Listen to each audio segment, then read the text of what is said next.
Free Fire is an action comedy and is directed by Ben Wheatley and stars Brie Larson, Armie Hammer, and Cillian Murphy. And the film is about two gangs that meet up for a gun trade, but when the deal goes south, a big shootout occurs between the two gangs. To clear a few things up about why I'm reviewing this movie now, big reason being, I never saw this movie when it first came out a few months back, as this movie wasn't shown at the cinema I usually go to, and I couldn't find any other screening for it at any other cinema in Australia. So basically, I waited and waited and waited, and then today the DVD for this film came out. And this was a film I very much wanted to see. If I didn't see the trailer for this movie, I don't think I would have had any interest in seeing this movie at all. So after all these months of waiting for this film to come out on DVD, what did I think of it? In my opinion, I think this is one of the most underrated films of 2017. Which kinda surprises me, as if you look at the reviews for this movie, the reviews for this movie were pretty much average. Like, the film by no means is a bad movie, but it's also not a great movie as well. It's just somewhere in between. And I do admit, this film does have big flaws, but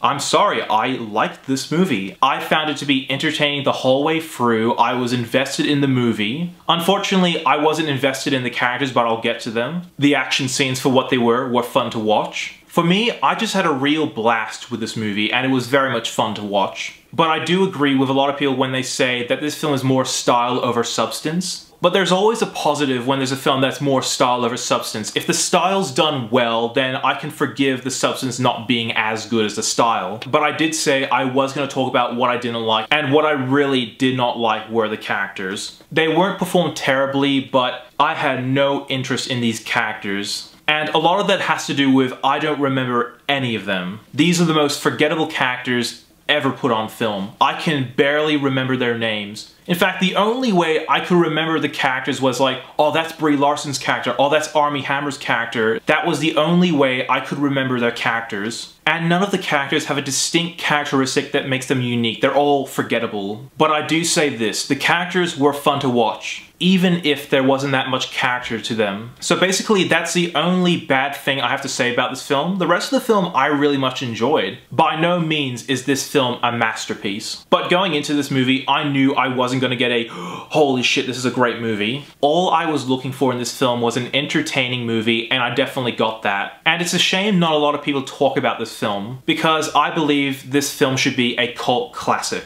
From what I've read into this movie, the film pretty much bombed at the box office. Like, the budget for this movie was $10 million and it only grossed $3 million. But I think now that since this film is now on Blu-ray and DVD, I think this film will eventually find its audience, and this film will definitely become a cult classic in the future. Overall, while this film isn't really that special, I would absolutely recommend checking it out. But like I said, what really hurts this movie is the characters aren't really that interesting. But thankfully, the entire shootout in this movie was what kept me interested in this movie. And while I have seen better films from this year, Free Fire is the most entertaining film I have seen from 2017. And I'm gonna give Free Fire an 8.5 out of 10. Thank you so much for watching. If you like what you see, be sure to like my Facebook page, follow me on Twitter, and subscribe to my channel below. As always, I'm NETX5. Thank you so much for watching.